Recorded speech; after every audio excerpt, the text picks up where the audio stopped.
क्या आपकी कुंडली में भी गज केसरी योग उपस्थित है? जी हाँ, आज के इस वीडियो में हम यही चर्चा करने वाले हैं कि गज केसरी योग क्या होता है और उसे कुंडली में कैसे देखते हैं। देखिए, कुंडली में गज केसरी योग का निर्माण दो ग्रह करते हैं, चंद्रमा और बृहस्पति यानी कि गुरु।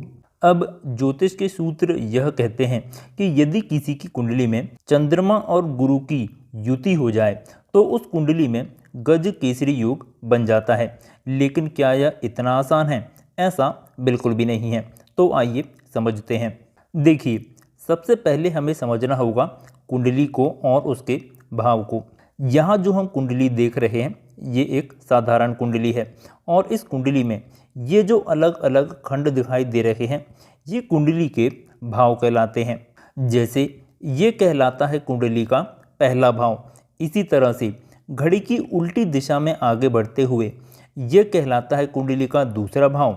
इसी तरह से तीसरा, चौथा, पांचवा, छठा, सातवां, आठवां, नौवां, 10वां, 11वां और ये वाला भाव कहलाता है कुंडली का 12वां भाव।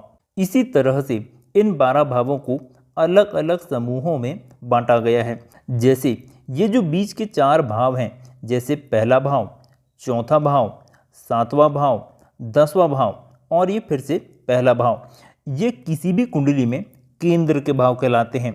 क्योंकि ये कुंडली के मध्य में स्थित होते हैं इसलिए ये 4 भाव, पहला, चौथा, 7वां और 10वां, ये कहलाते हैं किसी भी कुंडली में केंद्र के भाव।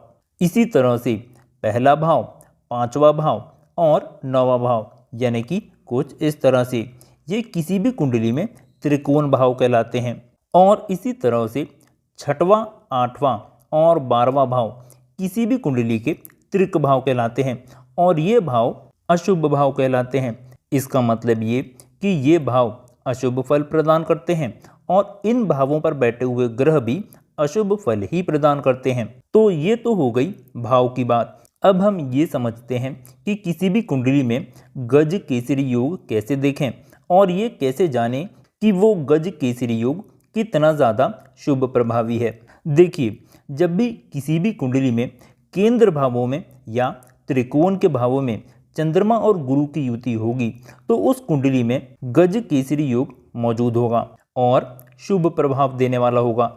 लेकिन यदि किसी भी कुंडली में इसी चंद्रमा और गुरु की युति 6वें, 8वें या 12वें भाव यानी कि त्रिक भावों में हो जाएगी तो ऐसी स्थिति में गज केसरी योग नहीं माना जाएगा, क्योंकि ये भाव अशुभ फल प्रदान